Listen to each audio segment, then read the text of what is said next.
Um, I want you to think about the last time you were completely, totally absorbed in a movie or a television show. Oh, yeah. You know that specific feeling, right? Where the real world just kind of melts away. Yeah, the glow of the screen just completely takes over. Exactly. And for a couple of hours, you are entirely transported to another reality. Right. Maybe your heart was just pounding out of your chest during a car chase. Or, maybe you found yourself tearing up over the fate of a fictional character you didn't even know existed 2 hours ago. It's a genuinely profound psychological state, really. I mean, we spend a massive portion of our lives engaging with this kind of visual I media. really do. We're basically just letting it manipulate our emotions and our pulse rates. Yeah, And yet we rarely stop to actually analyze the mechanics of that experience. that's right. We consume the art, but we don't always look at the underlying architecture of how we process it. Exactly. Or the hidden historical baggage of the words we use to describe it. And that is exactly what we were getting into today. Welcome to the deep dive. Thrilled to be here. Today, we are putting the massive, colorful, and honestly sometimes chaotic world of entertainment under the microscope. We are indeed. We're looking at the language, the history, and the hidden mechanics of how we interact with the screen. And we've got a really fantastic stack of sources for you to explore today. It's a great lineup. We are pulling from linguistic and grammar breakdowns, film history from Wikipedia, cultural analyses of British comedy. And some truly wild etymology articles from Mental Floss and the Idioms. Yes, it's a broad spectrum of research today. But it all points toward understanding how the structure of language and, honestly, history subconsciously dictates how we process art. So our mission today is to give you the ultimate analytical toolkit. We want you to be able to look past the surface level of the media you consume. Right, to really understand its cultural DNA. And to see the invisible strings that filmmakers and linguists are pulling to make you feel a certain way. Because once you see how the trick is done, the magic doesn't disappear. It actually becomes much more fascinating. Yeah, you become an active participant in the culture rather than just a passive consumer. Exactly. Okay, let's unpack this by starting with the very foundation of how we communicate our emotional reactions to media. The language itself. Right. We're looking at the grammar and the vocabulary of the screen. I was reading through the linguistic guides in our sources, and there's this fascinating breakdown of the ed versus eng adjective rule. Oh, this is a great one. It sounds like a basic grammar lesson at first glance, right? It does, yeah. But it actually reveals a lot about how we separate the art from our internal experience of it. That's a really great way to frame it. The ed versus enging distinction is this subtle linguistic mechanism. It basically dictates the locus of control in our media consumption. Okay, break that down for us. So, adjectives ending in -ed describe a person's internal feeling, the emotion being experienced by the subject. Like, I am excited. Right, or I am bored. It's entirely internal. On the flip side, adjectives ending in -eng describe the external cause, the source of the stimulus. So the movie was exciting. Exactly. Or the script is boring. And mixing those up completely changes the power dynamic of the sentence. It really does. The sources use a really visceral example. Imagine taking a bite of an apple and finding half a worm inside. Yeah. The worm in the apple is inherently disgusting. That is the external cause. Right. Because of that external stimulus, you feel disgusted. You are the vessel for the emotion. Exactly. Another really relatable scenario from the research is international travel. Oh boy, yeah. A 15-hour flight crammed into a middle seat is, by its very nature, tiring.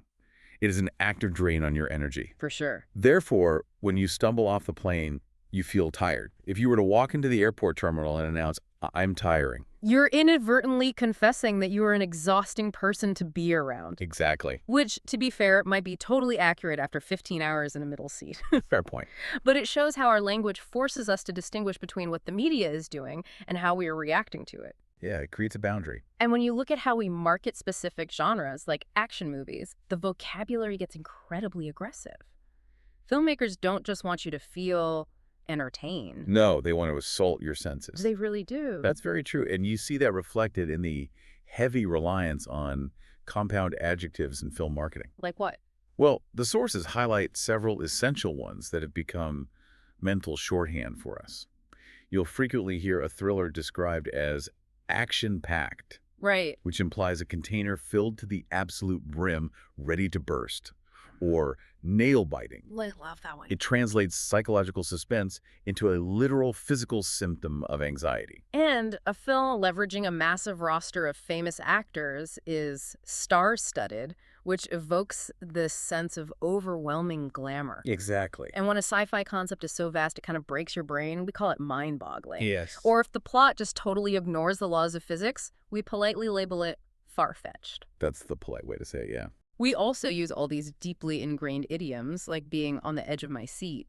We use that to describe a good thriller, but it literally means the movie has physically manipulated your posture. That's a great observation. We talk about a movie that makes $1 billion as a hit, while a sequel that loses money bombed. Right. Or an unknown actor who completely dominates a scene stole the show.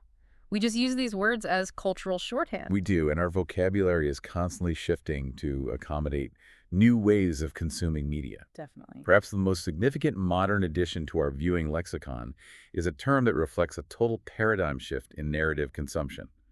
We are, of course, talking about the phenomenon of the binge watch. Oh, right. Discovering a show that is so compelling, so binge-worthy that you sit down at 8 p.m. and suddenly the sun is coming up.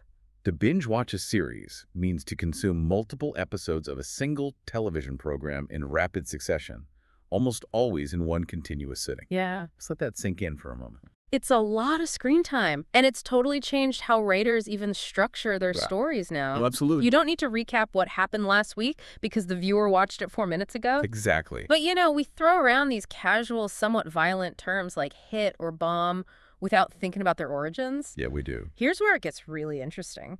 I was looking at the etymology notes you pulled, and I had absolutely no idea that blockbuster wasn't originally a Hollywood marketing term. It wasn't at all. The origin is remarkably dark, and it perfectly illustrates how language can absorb trauma and repackage it into pop culture. Okay, tell us about that. Tracing the word back to the early 1940s, blockbusters had zero connection to cinema or entertainment. None at all. None. They were large, highly destructive aerial bombs utilized by the British Royal Air Force during World War II. That's just wild to me. The nickname was entirely literal.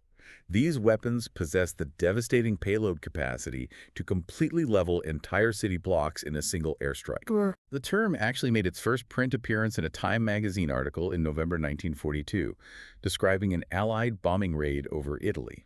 It is incredibly jarring to think that a word we casually associate with popcorn, air conditioning, and summer fun started its life as a literal weapon of mass destruction. It really is. How does society take a city-leveling bomb and turn it into a term for a movie? Well, it was a gradual evolution, driven by the sheer cultural impact of the metaphor. Because the physical bombs were so awe-inspiring and devastating, the term blockbuster slowly seeped into the public consciousness. As a descriptor. Yes, as a descriptor for anything that was particularly explosive, extravagant, or culturally dominating. Hollywood, always looking for hyperbolic marketing, adopted it quickly. Of course they did. By 1943, Time magazine was reviewing a controversial political thriller called Mission to Moscow and referred to its content as being as explosive as a blockbuster. So in the beginning, it was an adjective to describe the literal on-screen explosions or the shocking plot, not the financial success. Correct. But as the Hollywood studio system evolved into the 1950s, the definition began to pivot toward commercial dominance. Oh, okay. Max E. Youngstein, who was a prominent producer at United Artists, started using blockbuster to define any movie that grossed over $2 million at the box office. $2 million. Right, which was huge back then. He even made a public declaration that his studio's goal was to release one blockbuster every single month. Which is funny considering how rare true blockbusters feel today. Well, the modern concept of the blockbuster, the massive marketing-heavy cultural event that takes over the entire summer, didn't truly solidify until 1975. Enter the shark. Exactly. That was the release of Steven Spielberg's Jaws. It wasn't just a movie. It was a phenomenon that had lines wrapping around city blocks, fundamentally changing how studios distributed and marketed their biggest assets. It's widely considered the first true summer blockbuster. Yes, it is. So we go from WWII aerial bombings to a giant mechanical shark terrorizing a beach town.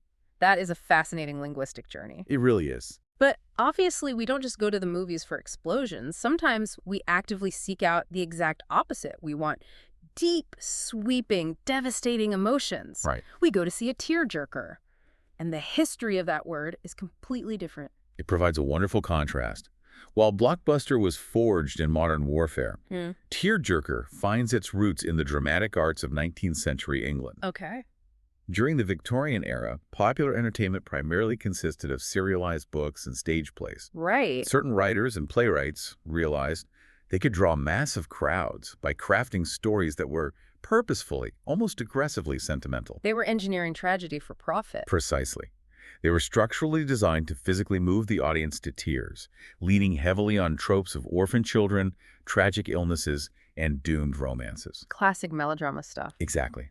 The term tearjerker was coined to describe this specific type of emotional manipulation, and it carried over seamlessly into the 20th century to describe films and songs that utilized those exact same techniques. It's so interesting that we actively, willingly pay money for media that is designed to jerk a physical reaction out of our bodies. It is strange when you think about it. Which actually brings us to how we organize all these different types of movies. The blockbusters, the tearjerkers, the thrillers. Let's get into the science of genres. When you synthesize the information from our historical sources, film genres are essentially stylistic and thematic blueprints. Okay. They are delineated by a strict, shared set of conventions.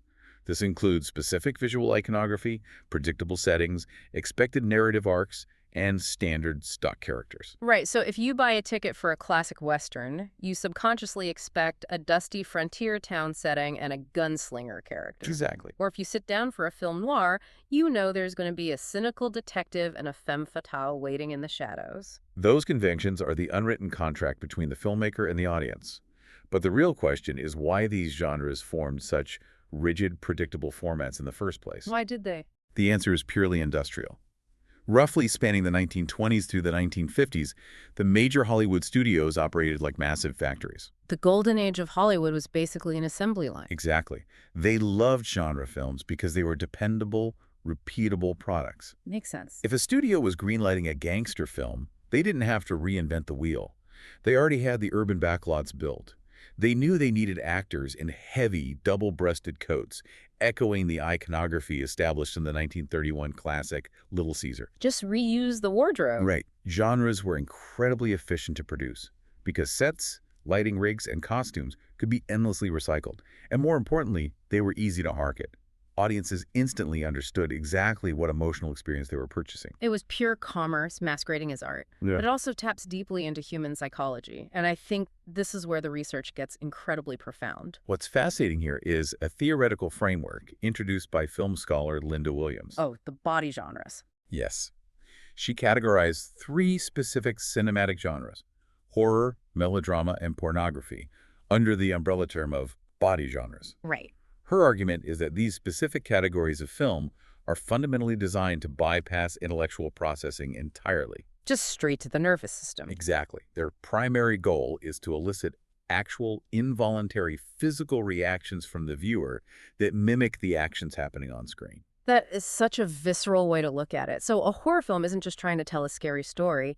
It is actively trying to induce white-knuckled terror. Yes. To make your pupils dilate and your heart rate spike, mirroring the terror of the victim on screen. Precisely. And melodrama, the ultimate tearjerker, is designed to physically force water from your tear ducts in sympathy with the tragedy. Right. And pornography is engineered to elicit physical sexual arousal. The success of the genre isn't measured by its narrative complexity, but by whether it successfully forces your physical body to respond to the manipulation of light and sound. It highlights how deeply connected our physical bodies are to the media we consume. It really does. However, it's also crucial to understand that genres are not static. No, they're not trapped in amber. They are living cultural artifacts that evolve to reflect the shifting anxieties of society. So how do they evolve? Well, a genre typically moves through distinct life cycles. It begins with the classic era, where the foundational rules and tropes are established. Eventually, it moves into a parody stage, where those once serious tropes are mocked. Because audiences get too smart and recognize the assembly line. Yes, exactly.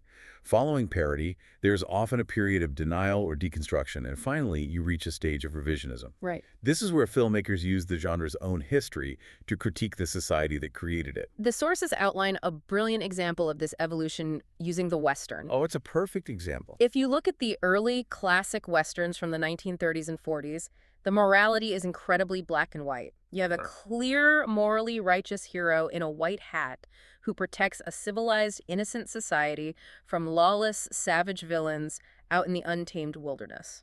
But if you trace that genre forward to the revisionist westerns of the 1970s, the entire moral paradigm flips upside down. Right. Society had changed, and the films reflected that. The protagonist is suddenly a morally ambiguous, deeply flawed anti-hero. Yep.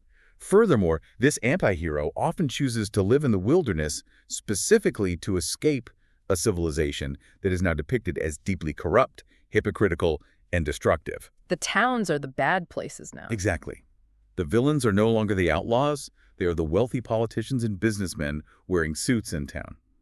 The genre evolved to reflect a much more cynical, post-Vietnam American society. And then occasionally you get a filmmaker who decides to just smash the toys together and see what happens. The hybrid genres. Yes, we get these incredible hybrid genres. My absolute favorite example from the sources is Back to the Future Part 3. Such a fun movie. It takes all the classic rigid iconography of a Western, the saloon, the horses, the dusty Main Street showdown, and seamlessly fuses it with the science fiction mechanics of a time-traveling DeLorean. It is a concept that logically shouldn't work, but because the audience inherently understands the rules of both genres, the blend is masterful. It proves that once a cultural language is established, artists can have immense fun bending, breaking, or combining those rules. But the rules change depending on where you are in the world. We've talked a lot about Hollywood, but we need to look at how different cultures utilize these conventions, especially in comedy. That's a great point. The sources provided an incredible cultural breakdown of British humor and how it relies on a completely different set of societal norms compared to American comedy. British humor is wonderfully distinct. While American comedy often relies on outward confidence, escalating situations, and clear punchlines, our sources identified 4 major cultural tropes that serve as the foundation for British comedy. Okay, let's hear them. The first and perhaps most prominent is self-deprecation. The art of tearing yourself down before anyone else can do it. Exactly. The humor derives from the character fully embracing their own flaws and lack of dignity. A prime example is the film Bridget Jones's Diary. There is a memorable sequence where Bridget attempts to project utmost professional dignity, proudly declaring herself to be a serious journalist, while simultaneously sliding down a fireman's pole and landing in a rather undignified heap. I love that scene. The joke relies on the immediate, self-inflicted puncturing of her own ego. It's a total rejection of earnestness. You also have their mastery of physical comedy, which is brilliant because it transcends language barriers entirely. Yes. Think of Mr. Bean. You don't need to speak a single word of English to understand the humor. It is entirely visual, situational, and rooted in physical awkwardness. Exactly. But my favorite British trope has to be politeness and absurdity. It is a brilliant reflection of the British emphasis on manners. The quintessential example is Paddington Bear. Oh, Paddington. Total catastrophic chaos can be unfolding all around him. Perhaps a kitchen is actively flooding or a room is being structurally destroyed, but he maintains absolute, perfect, stiff upper lip politeness through the entire ordeal. Right, he never breaks decorum. Never. The humor stems from the extreme juxtaposition between the destructive environment and his unwavering commitment to social rules. And finally, there is the trope of understatement. This feels like the defining characteristic of British emotional expression, frequently showcased in films like Love Actually. Yes, absolutely. Characters will be experiencing massive, life-altering emotional turmoil, profound, devastating heartbreak, or overwhelming romantic love, and they will articulate it with a remarkably casual, muted, almost dismissive remark. Right. The humor, and quite often the tragedy, exists entirely in the massive gap between the intensity of what they are feeling and the restrained way they are culturally permitted to express it. So, we have explored the underlying grammar, the violent history of the terminology, the industrial factory of genres, and the cultural psychology of comedy. That is a lot of ground covered. How do we synthesize all of this? Our sources provided a highly effective 5-step analytical framework. Conversation guide. Right. Originally designed as an ESL conversational guide, it actually serves as a perfect blueprint for dissecting a firm's cultural impact, like a professional critic. It's the architecture of a good review. Step 1 is establishing your core opinion. You have to plant your flag early. Exactly. Was it a transcendent masterpiece? Did you find it hilarious? Or did it rely too heavily on lazy potty humor, that juvenile comedy based on bodily functions? Step 2 is identifying the genre. but demanding specificity. Yeah. Don't just settle for broad terms like action or drama. Right. Is it a breezy popcorn movie designed solely for escapism, or is it a dense, historically grounded epic? Identifying the specific genre tells you what rules the film was playing by. Step 3 is plot, summary, and setting. The trick here is extreme brevity. You aren't reciting the Wikipedia page. You don't. The sources use Steven Spielberg's recent remake of West Side Story as the benchmark. A perfect, succinct summary is simply, it is set in 1950s New York City that establishes the setting. It features a young woman named Maria and a young man named Tony from different ethnic backgrounds who fall in love despite their family's violent gang rivalry. That is all the narrative context required. Step 4 involves analyzing the characters and the performances. This is where you elevate your critique by highlighting specific elements. So not just the acting was good. Exactly. In that same West Side Story example, you might acknowledge the strength of the main cast, but specifically isolate and praise Rita Moreno, noting the cultural significance of her returning to the franchise and delivering a compelling performance at 90 years old. You're providing texture to your critique. Yes. And finally, step 5 is the recommendation. This is where you deploy those cultural idioms we discussed earlier. Right. Did the film successfully live up to the hype, meaning it validated the massive marketing machine behind it, or did the franchise jump the shark? A phrase indicating that a once great series has exhausted its premise and begun a steep, embarrassing decline in quality. It is a clean, logical progression. Opinion, genre, plot setting, characters, and recommendation. However, there is one unyielding golden rule that supersedes all analytical frameworks. The golden rule of spoilers. Never reveal the ending. Never. If a film relies on a massive, perhaps implausible narrative twist, exposing that twist destroys the structural integrity of the story for a new viewer. It breaks the unwritten contract we talked about earlier. Yes. Unless someone looks you dead in the eye and actively requests a spoiler, keep it to yourself. Revealing a twist doesn't make you look insightful. Yeah. It merely ruins the carefully constructed psychological experience the filmmaker intended. So what does this all mean for you? It means that the next time you are deciding what to watch, or you are having that classic Monday morning conversation about what you saw over the weekend, you aren't just engaging in idle small talk. No, you're equipped to see the Matrix. Exactly. You understand that describing a grueling flight as tiring is a reflection of external stimuli. You know, the WWII devastation hidden inside the word blockbuster and the Victorian emotional engineering behind a tearjerker. You can see the invisible assembly lines of Hollywood genres and appreciate the restrained absurdity of British comedy. You now possess the analytical tools to interrogate the media you consume, rather than just allowing it to wash over you. It elevates the act of watching a screen from a passive, mindless habit into an active, intellectually engaging dialogue with the culture. It really does change the way you look at things. Honestly, digging through all this theory and history has me completely motivated to actually put it into practice. Well, me too. We should absolutely cue something up for this weekend. I'm thinking we find a really solid hybrid genre film, maybe something blending classic sci-fi with some gritty noir elements, and just do a proper binge watch. I think that is an excellent idea. I am completely on board for a weekend movie marathon. We can test out our 5-step analytical framework in real time. Perfect. It's a plan. But before we wrap up today's deep dive, we want to leave you with one final thought to mull over. Consider this. If historical film genres, like the deeply cynical, shadow-drenched film noir of the post-WWII era, or the joyous, wealthy, escapist musicals created during the absolute depths of the Great Depression, were culturally engineered to reflect the very specific, hidden anxieties and desires of their time. What will future historians say about the society that created the genres completely dominating our screens today? That is a phenomenal question to end on. Take a hard look at our current obsession with endless superhero cinematic universes or our cultural fixation on true crime documentaries, and ask yourself what that says about our own collective psychology right now. Thank you so much for joining us on this deep dive. We will catch you next time.